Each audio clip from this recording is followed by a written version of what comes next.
race to develop fuels. The race isn't with other countries, the race is against time.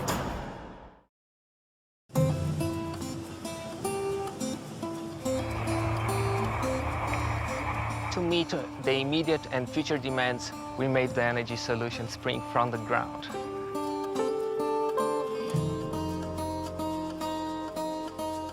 Brazil is the most efficient ethanol-producing country in the world.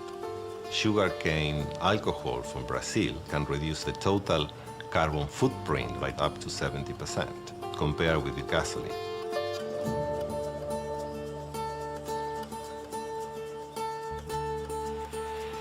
The biggest challenge for fuel providers and car manufacturers is to reduce CO2 emissions over the next 20 years.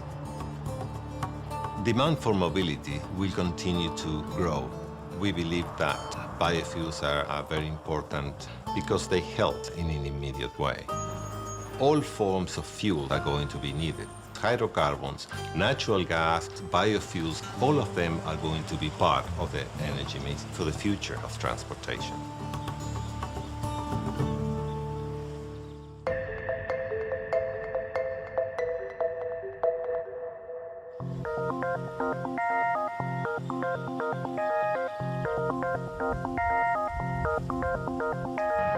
Brazil has been very successful at taking a resource they had and finding the process to make that into ethanol. And people call those first-generation biofuels.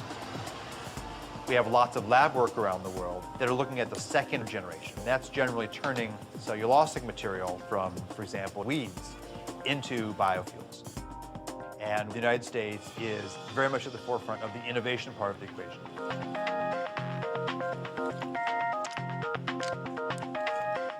For centuries, we have been using yeast to consume glucose and produce wine and beer. We're trying to do something very similar, only we're engineering the yeast to consume that glucose and turn it into a fuel or a drug or chemical. We call this synthetic biology. And when I started in this area, many of my colleagues said, "Oh, Jay, this is great work, but where's the application? What are you going to do with these tools? Who cares?" Malaria is an enormous problem. In any one year, 1 million or so people die of the disease, and most of them are children under the age of 5. So we thought this was a great opportunity to engineer yeast to produce an anti-malarial drug called artemisinin. This drug is derived from plants right now, but it's too expensive for people in the developing world. So my laboratory engineered yeast to produce small quantities of artemisinin. Now that process is being scaled up and we'll have this drug on the market shortly, but at a substantially reduced cost. It turns out that anti-malarial drug is a hydrocarbon, and it's very similar in many ways to diesel fuel. We thought, gosh, we could turn our attention now to fuels. We could make a few changes in that microbe to turn it into a fuel-producing microbe. If we imagine that glucose is going to be our new petroleum, we need a source for that glucose. And so the crops that we're looking at are crops like switchgrass. This is a native grass that grows without a lot of water and on marginal lands, but we could turn into energy farms. The challenge, though, is that unlike sugarcane, it's very difficult to get the sugar out of that biomass. So we use what we call a pretreatment process to extract the glucose from the plant, and then we feed that glucose to a yeast that we've engineered to produce hydrocarbons. And that yeast takes in the sugar, and it changes its composition and gives us this high-energy molecule. They float to the top, you skim them off, you put them in your tank.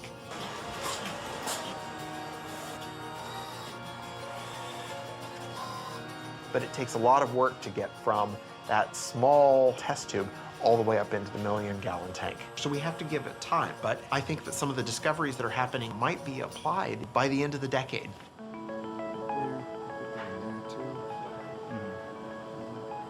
In terms of a sustainable equation for the planet, the role of biofuels is quite tricky. There are a variety of crops that do not compete directly with food, and finding ways to utilize those types of crops first, that's very attractive. So solving the science is part of the story, But then evaluating all of these new fuels in terms of the land use impacts that they could have, that is an even harder story than doing the good science. Imagine that you could have one process that could take in sunlight and carbon dioxide and turn it into fuel. And imagine if that didn't involve growing anything at all.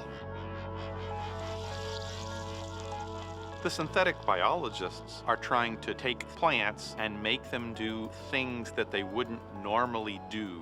On the other hand, materials chemists like myself want to do artificial photosynthesis to improve on the process that nature does in real photosynthesis.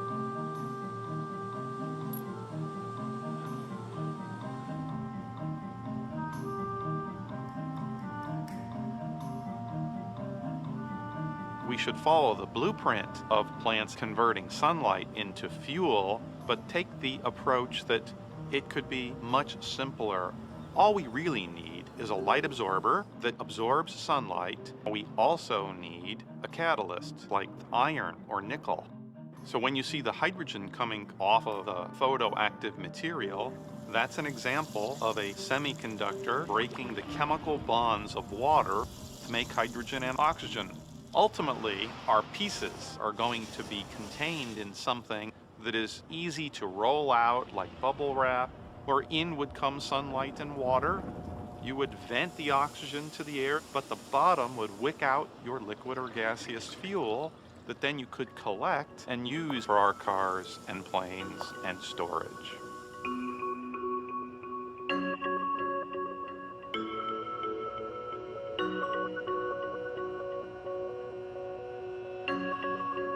Our goal is within 2 years to have the first artificial photosynthesis solar fuels generator that we can hold in our hands, and then get to scale beyond that time.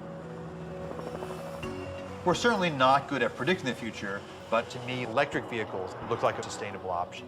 We've heard proposals about things as far-fetched as nuclear power planes, and even some proposals to move freight around with lighter than air vehicles.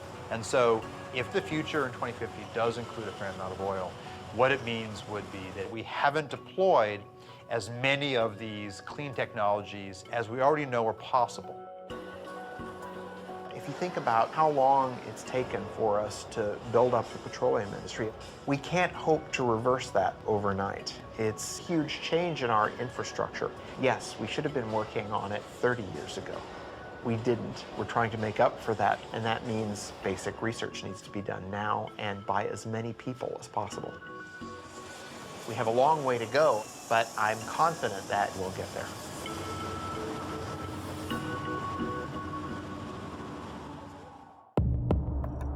In the future,